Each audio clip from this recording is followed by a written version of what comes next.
The Bush administration has, let's say, another 4 or 5 months. And that's what the Washington Post put in the front page story as the new hunt for bin Laden. Is this the gist of it, counterinsurgency and bribing tribal leaders inside the Pakistani tribal areas with special commando incursions without thinking of how they will alienate the Pashtuns in these tribal areas?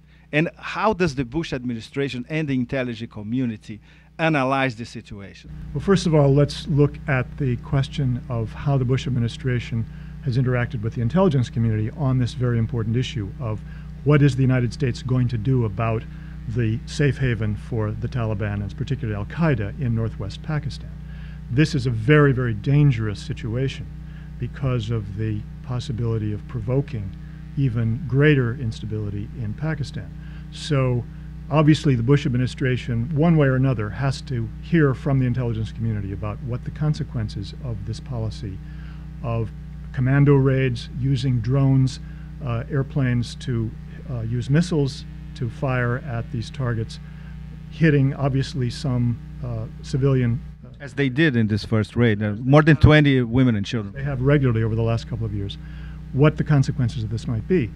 So the logical thing would be for the intelligence community to have a national intelligence estimate on the consequences of this potential course of action. This is what has happened in the past when you've been talking about a potential new war or new use of force. What actually happened was the administration did not want anything on paper. They made it very clear to the intelligence community, I'm told, that they did not want anything on paper. Instead, they had only an oral briefing from the National Intelligence Council, that is the focal point for all estimates in the intelligence community.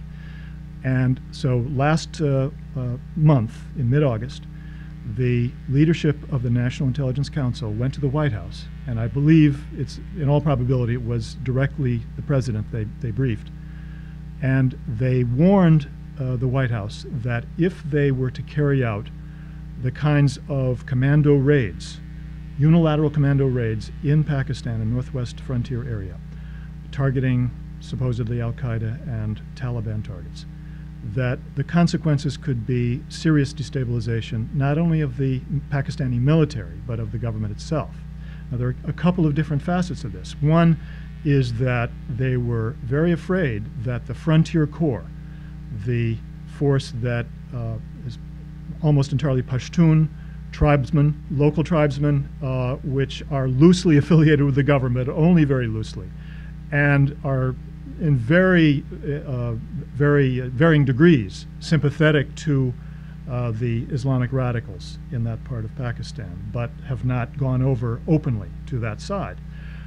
They were afraid that this kind of policy would result in destabilizing the Frontier Corps and actually pushing them over the edge to openly side with the radicals, because it will polarize the northwest frontier area even more than it has been. The other thing that they were afraid of is that the Pakistani military itself in the frontier area, which has an officer corps that is largely Pashtun, same as the ethnic makeup of the tribal population, that they would be more likely to defect to the Islamic radicals in the Pashtun area. Now, in other words, there is an increased likelihood because of the greater anger, the greater activism against the government. The military would be put on the spot, particularly the Pashtun officers, so that this could break up, threaten the unity of the Pakistani military for the first time. Then you have, of course, the whole political stability of the Pakistani government, which is very tenuous indeed. And anything that would threaten to further put pressure on that government could result in further destabilization at the central level. So at various levels here, you have a very grave threat of destabilization because of this policy. Obviously, the Bush administration decided to ignore them. Is the Bush administration advancing the birth of Pashtunistan?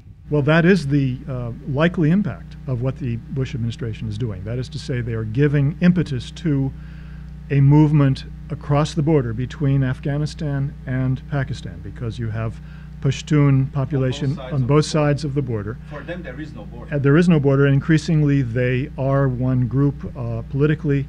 They are increasingly unified, and to the extent that the United States pushes the radicalism forward in this area, particularly, of course, if they essentially destabilize the Pakistani military in that part of Pakistan. They're speeding up the process, if you will.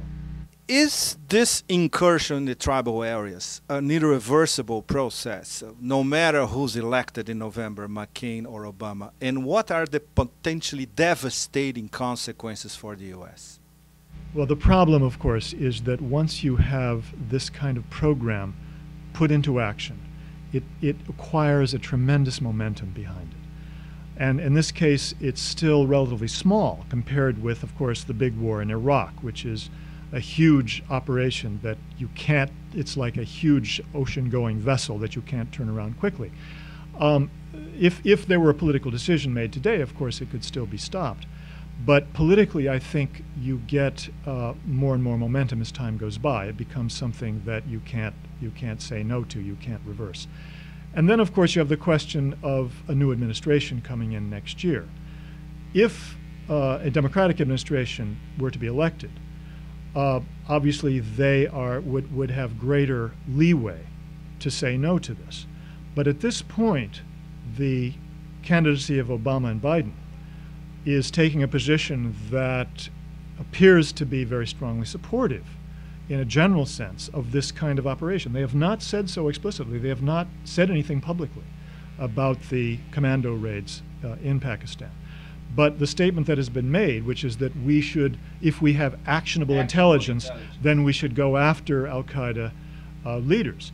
The problem, of course, is that, of course, the Special Forces is going to tell any administration, yes, we have actionable intelligence, because it's in their interest to claim that. It's their baby now. And it's very important for a new administration to understand the difference between real intelligence that is hard and the kind of intelligence that they have only been able to get in the last couple of years. What we're looking at here is a slide into a war that is not just against the Taliban, not just against al-Qaeda, but ultimately against the Pakistani government, because you're going to see increasingly an alliance between the Pakistani military and the Islamic forces in that part of Pakistan.